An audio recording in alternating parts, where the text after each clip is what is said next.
Kurang naman yan. Oh, sarabayan ito. Sabi, ano ba ito na kuhan? Sabay sa diyan,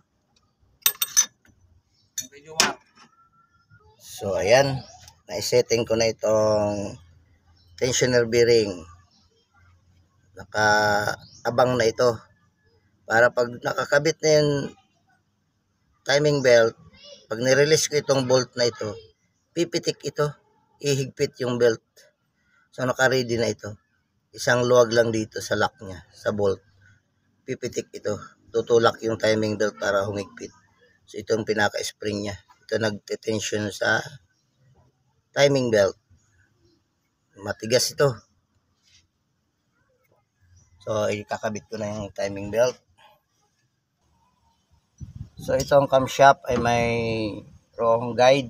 Purpose nito, papasok dito sa butas ng sprocket niya, sa timing belt sprocket, para hindi pumalag. Kasi kung tornilyo lang, iikot ito pag walang dowel or guide.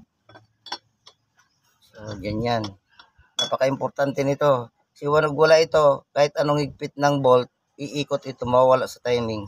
Kaya nasisira yung napuputol ang mga rocker arm. So malaking trabaho nito na guide na ito, na dowel. Lock yan dito, oh, para parang kunya rin, para hindi pumihit.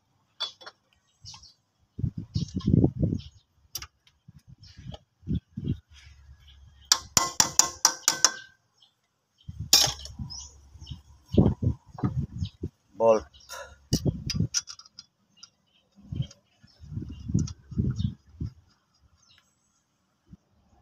So higpitan na natin to.